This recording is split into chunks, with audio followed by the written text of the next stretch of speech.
begin with you, Mr. Rehmani, because at this point, you don't think that these are real issues also. It's a matter of faith, religious or historical aggression. And if some groups feel that this is an opportunity to fight it legally, democratically, peacefully, why should it not be done? Why, with the meeting coming up of the Muslim body at 7 p.m., the focus is on that this is a hate campaign by the BJP and diversion from real issues? See, I want to quote two statements from the veteran BJP leaders. One is Ajahani Atal Bihari Vajpayee ji, ex-Prime Minister of India. In 1984, when Rajiv Gandhi is protected to allow the opening of Babri Masjid Mosque and allowing the puja over there, then Mr. Vajpayee ji said, oh, we are alleged for playing the Hindutva card, but the Congress is playing instead. So we will not allow to them to play the Hindutva card. And in 1984 onwards, in Palanpur Adhiveshan, they have adopted the resolution to take up the case of Rama Mandir. Number one. Number two, while the Justice Librahan Commission was trying, Mr. L.K. Advani, the the Deputy Prime Minister of India, in a reply to the question of Justice Librahan, he said very openly, it was widely reported inside the media, that Babri Masjid is a political issue. It's not a religious issue, because the Congress is getting all the Muslim and the minority votes, and the BSP is there to get to claim the Dalit votes. So where will we go? We will fetch out our votes. That's why this is reported in the newspapers and the media widely. And now, with the Rath Yatra onwards up to 2014, with all this Mandir Masjid politics and Hindu-Muslim hatred,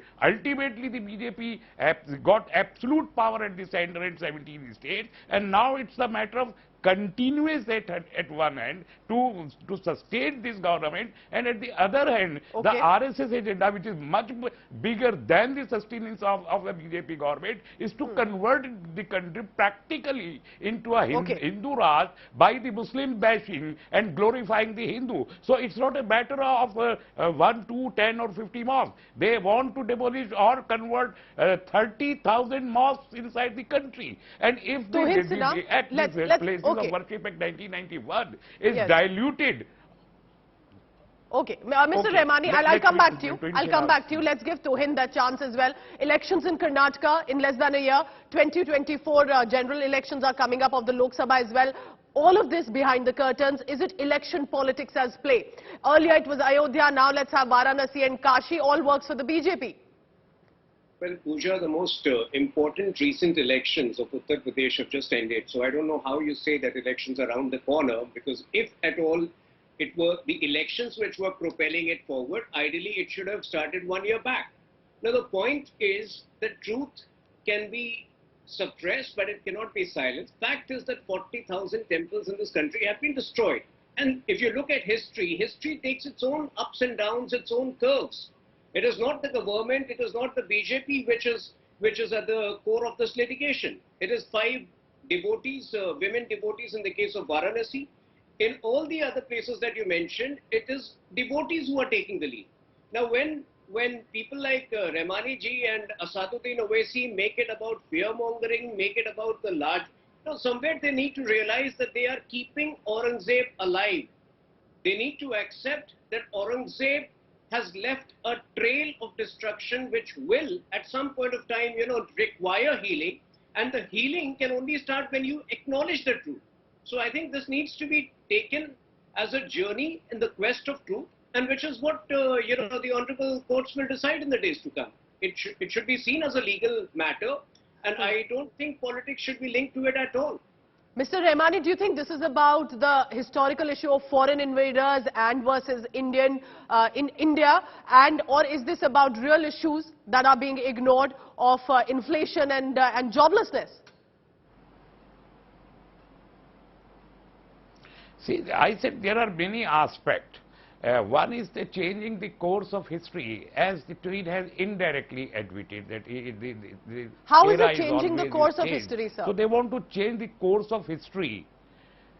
Because you see, they have taken a decision that the syllabus, the school syllabus will be changed, and no Muslim era history will be taught over there. The Faiz poems are not being taught over there. The change of curriculum at various university level. So that's how, at number one. And number two, such kind of cases, all these cases at various places. Why in Karnataka the Tipu Sultan Masjid, and you have quoted so many masjids, yes, and the communal rights in Rajasthan, and the ordinance of conversion, when they did not pass the bill in Karnataka Assembly, they came out with an ordinance.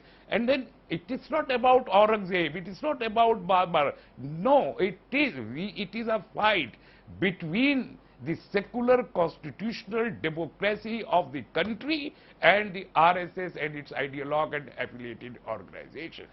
That's why the country is facing so many problems. We are only you see, I'm not blaming you at all, but you see, every evening from 4 p.m. to 11 p.m. the RSS Shakha is being organized on various media houses,